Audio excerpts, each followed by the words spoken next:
நான் டாக்டர் செல்லப்பாண்டியன், சிறுநீரக சிறப்பு அறுவை சிகிச்சை நிபுணர். இப்போ நம்ம ஆண்மையின்மையை பற்றி கொஞ்சம் அவேர்னஸ் கொடுக்கறதுக்காக ஒரு சின்ன வீடியோ இது. ஆண்மையின்மைன்னா நிறைய பேருக்கு அதை பற்றி சொல்கிறதுக்கு அதை பப்ளிக்லேயோ இல்லை வெளியிலேயோ டாக்டரோ நம்ம அணுகிறதுக்கு ரொம்ப தயங்கிட்டு நம்ம அதை சரியான முறையான வைத்தியம் எடுக்காமல் யூடியூப்போ இல்லை கூகுளோ இந்த மாதிரி சர்ச் பண்ணி பார்த்து உங்களுடைய வியாதியோட தன்மையை நீங்கள் இன்னும் மேலும் அதிகப்படுத்திக்கிறீங்க.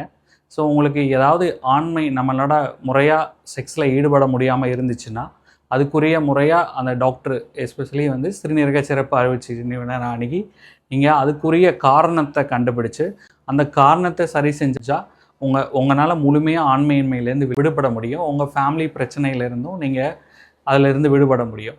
ஸோ இதுக்கு ப்ராப்பராக நீங்கள் டாக்டரை அணுகாமல் நம்மளே செல்ஃப் மெடிக்கேஷனோ இல்லை மற்ற விதமான மெடிக்கேஷனோ ஸோ அந்த மாதிரி போகும்போது உங்களுடைய நோயோட தீவிரம் தான் அடையுமே ஒழிய அதனுடைய ப்ராப்பராக உங்களுக்கு ட்ரீட்மெண்ட் கிடைக்காது.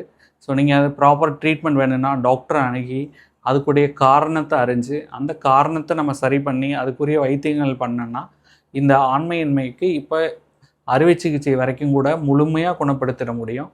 ஸோ உங்களுக்கு எந்த விதமான ஆண்மையின்மையாக இருந்தாலும் சரி அதுக்குரிய வைத்திய முறைகள் இப்போ எல்லா விதமான முறைகள்லையும் இருக்குது. ஸோ அதனால் நீங்கள் தைரியமாக உங்களுக்கு பக்கத்தில் இருக்க அந்த சிறுநீரக சிறப்பு அறுவை சிகிச்சை நிபுணரை அணுகி நீங்கள் இதுக்குரிய முறையான வைத்தியம் எடுத்துக்கொள்ள வேண்டும்.